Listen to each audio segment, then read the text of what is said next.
Hi, my name is Abby Lynch, and I'm the Teen Services Librarian here at the Brookfield Library, and I'm here for another week of Teen Book Talks.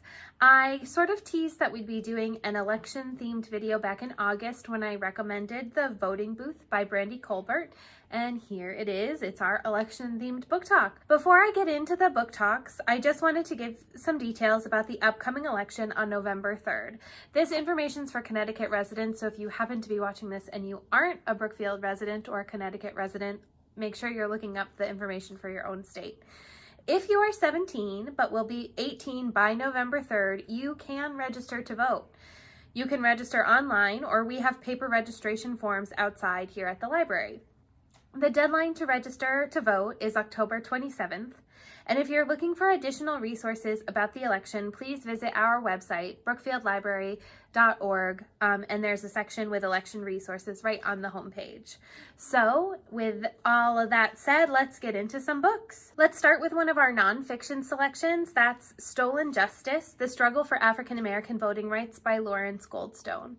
Following the Civil War, Reconstruction era raised a new question to those in power in the U.S. Should African Americans be granted the right to vote? In a bitter partisan fight over the legislature and Constitution, the answer eventually became yes, though only after 2 constitutional amendments, 2 Reconstruction Acts, 2 Civil Rights Acts, 3 Enforcement Acts, the impeachment of a president, and an army of occupation. Yet even that was not enough to ensure that African American voices would be heard or their lives protected. White supremacists loudly and intentionally prevented Black Americans from voting, and they were willing to kill to do so.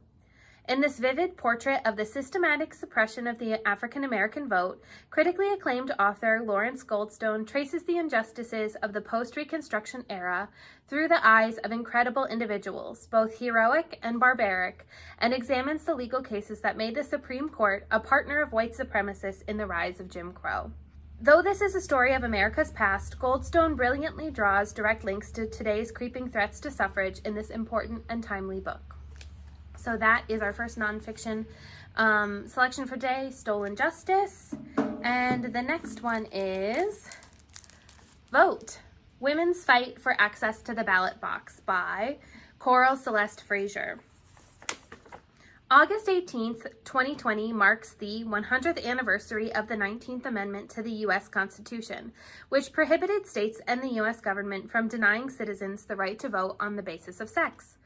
Seeing how the 70-year-long fight for women's suffrage was hard won by leaders such as Elizabeth Cady Stanton, Susan B. Anthony, Alice Paul, Carrie Chapman Catt, and others, learn how their success led to the civil rights and feminist movements of the mid and late 20th century, as well as today's #MeToo, #YesAllWomen, and Black Lives Matter movements. In the face of voter ID laws, voter purges, gerrymandering, and other restrictions, Americans continue to fight for equality and voting rights. So that's Vote, Women's Fight for Access to the Ballot Box, and that's our other voting-themed nonfiction book for today. So now we'll move into the fiction section of the program with our graphic novel selection, Nothing Can Possibly Go Wrong, by Prudence, Shen, illustrated by Erin, Hicks. And you know it's a graphic novel, so we should maybe flip through and see some of the artwork. It's in black and white. All right. Charlie is the laid-back captain of the basketball team. Nate is the neurotic, scheming president of the robotics club. Their unlikely friendship nearly bites the dust when Nate declares war on the cheerleaders, and the cheerleaders retaliate by making Charlie their figurehead in the ugliest class election campaign the school has ever seen. At stake, student group funding that will either cover a robotics competition or new cheerleading uniforms, but not both. Bad sportsmanship? Sure. Chainsaws? Why not? Running away from home on Thanksgiving? Nothing can possibly go wrong. So, lowering the stakes from national elections to school elections, we have Nothing Can Possibly Go Wrong by Prudence, Shen, illustrated by Erin, Hicks here as our graphic novel pick.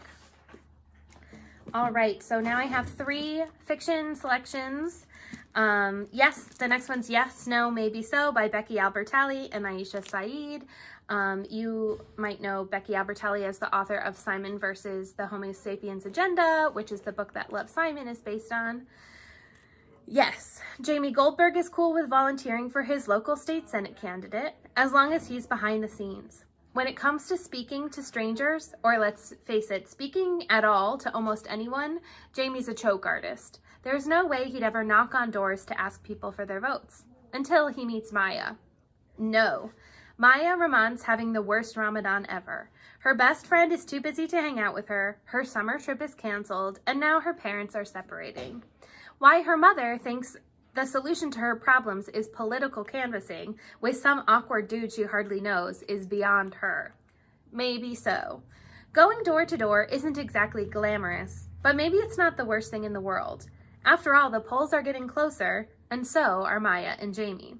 Mastering local activism is one thing. Navigating the cross-cultural romance of the century is another thing entirely.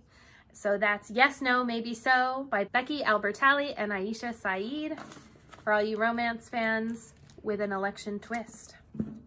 All right, another school election selection is up next, and it is Your Own Worst Enemy by Gordon Jack. 3 candidates, 3 platforms, and a whirlwind of social media, gaffes, and protests make for a ridiculous and hilarious political circus. They say that with great power comes great responsibility. Unless you're student body president at Lincoln High School.